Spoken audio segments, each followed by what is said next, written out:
দেখো বন্ধুরা, এটা হচ্ছে একটা পিতা পুত্রের ম্যাথ।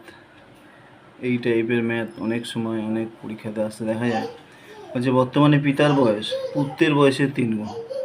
12 বছর পর পিতার বয়স পুত্রের বয়সের 2 গুণ হয়, তবে পিতার বর্তমান বয়স কত?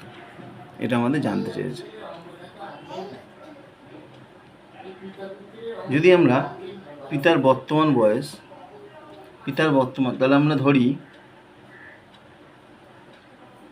পুত্রের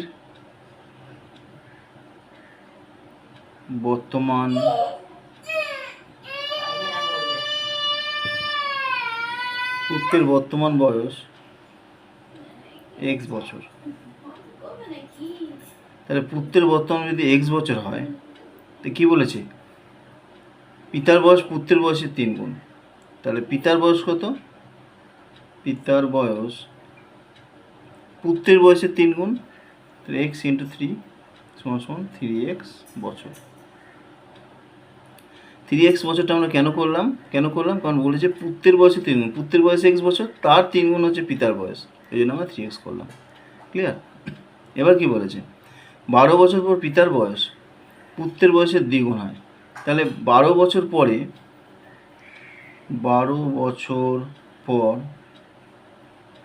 পুত্রের বর্তমান বয়স যদি এখন x বছর হয়, তাহলে 12 বছর পর পুত্রের বর্তমান বয়স কত হবে?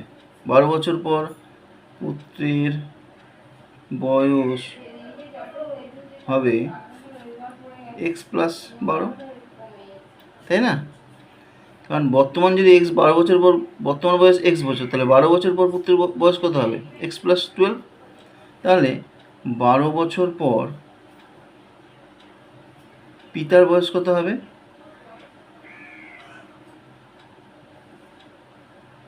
12 বছর পিতার বয়স কত হবে? পিতার বর্তমান বয়স কত? 3x বছর। তাহলে 12 বছর পর কত হবে? 3x প্লাস 12 বছর। বুঝা গেল? এবার কি বলেছে? 12 বছর পর পিতার বয়স পুত্রের বয়সের দ্বিগুণ। তাহলে পুত্রের বয়স কত হলো আমার? পুত্রের বয়স কত? x plus 12। আর পিতার বয়স কত? পিতার বয়স হচ্ছে 3x প্লাস 12। ক্লিয়ার? তাই তো, 3x প্লাস 12। এবার বলেছে পিতার বয়স পুত্রের বয়সের দ্বিগুণ। পুত্রের বয়সের 2 গুণ। তাহলে পুত্রের বয়সে আমরা 2 গুণ করে দিই। তাহলে আমার কী দাঁড়াবে? 2x প্লাস 24 সমান 3x প্লাস 12। তাহলে আমার যদি এই 2x থেকে 3x বাদ দিলে কী হবে? তাহলে x। তাহলে x ইকুয়াল টু আমার কত হবে? 12 হবে, তাই না?